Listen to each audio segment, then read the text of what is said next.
Livre de l'Exode. Chapitre 4.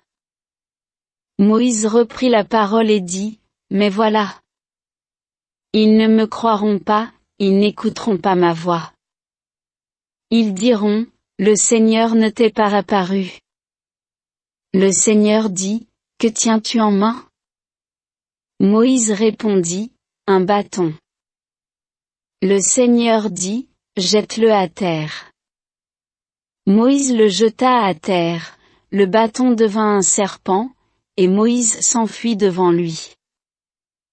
Le Seigneur dit à Moïse, étends la main et prends-le par la queue. Il étendit la main et le saisit, dans sa main, le serpent redevint un bâton. Dieu reprit, ainsi croiront-ils que le Seigneur t'est apparu, le Dieu de leur père, Dieu d'Abraham, Dieu d'Isaac, Dieu de Jacob.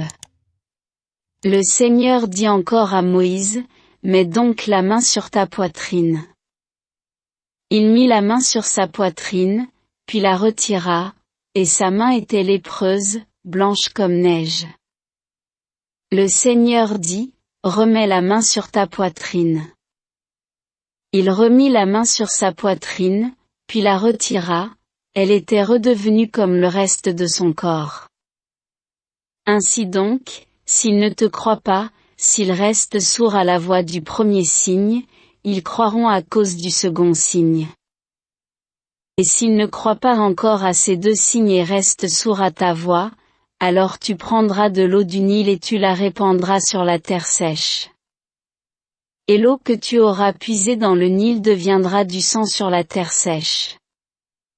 Moïse dit encore au Seigneur, pardon, mon Seigneur, mais moi, je n'ai jamais été doué pour la parole, ni d'hier ni d'avant-hier, ni même depuis que tu parles à ton serviteur, j'ai la bouche lourde et la langue pesante, moi.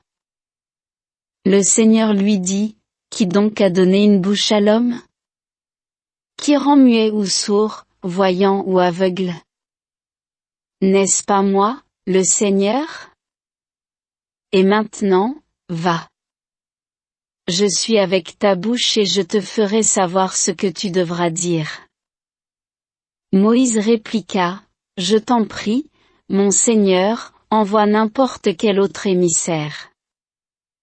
Alors la colère du Seigneur s'enflamma contre Moïse, et il dit, et ton frère Aaron, le Lévite? Je sais qu'il a la parole facile, lui. Le voici justement qui sort à ta rencontre, et quand il te verra, son cœur se réjouira. Tu lui parleras et tu mettras mes paroles dans sa bouche. Et moi, je suis avec ta bouche et avec sa bouche, et je vous ferai savoir ce que vous aurez à faire. C'est lui qui parlera pour toi au peuple, il sera ta bouche et tu seras son Dieu. Quant à ce bâton, prends-le en main. C'est par lui que tu accompliras les signes. Moïse s'en alla et retourna chez son beau-père Jéthro.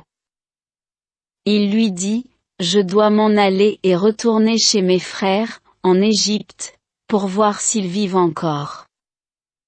Jéthro lui dit, va en paix.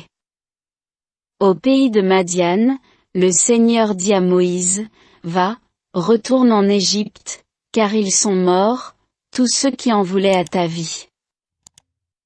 Moïse prit sa femme et ses fils, les installa sur l'âne et retourna au pays d'Égypte. Il avait pris en main le bâton de Dieu. Le Seigneur dit à Moïse, sur le chemin du retour vers l'Égypte, songe aux prodiges que j'ai mis en ta main. Tu les accompliras devant Pharaon. Mais moi, je ferai en sorte qu'il s'obstine, et il ne laissera pas le peuple s'en aller. Tu diras à Pharaon, ainsi parle le Seigneur. Mon fils premier-né, c'est Israël. Je te dis, laisse partir mon fils pour qu'il me serve, et tu refuses de le laisser partir. Eh bien, moi, je vais faire périr ton fils premier-né. Or, en cours de route, au campement de nuit, le Seigneur rencontra Moïse et chercha à le faire mourir. Sippora, sa femme, prit un silex, coupa le prépuce de son fils, en toucha le sexe de Moïse et dit, « Tu es pour moi un époux de sang. » Alors Dieu s'éloigna de Moïse. Sippora avait parlé, d'époux de sang, à cause des circoncisions. Le Seigneur dit à Aaron, va sur la route du désert au-devant de Moïse. Il y alla, le rencontra à la montagne de Dieu et l'embrassa. Moïse transmit à son frère toutes les paroles que le Seigneur l'avait envoyé dire et tous les signes qu'il avait ordonné de faire. Moïse et Aaron se mirent en route et réunirent tous les anciens des fils d'Israël. Aaron redit toutes les paroles que le Seigneur avait adressées à Moïse et il accomplit les signes sous les yeux du peuple.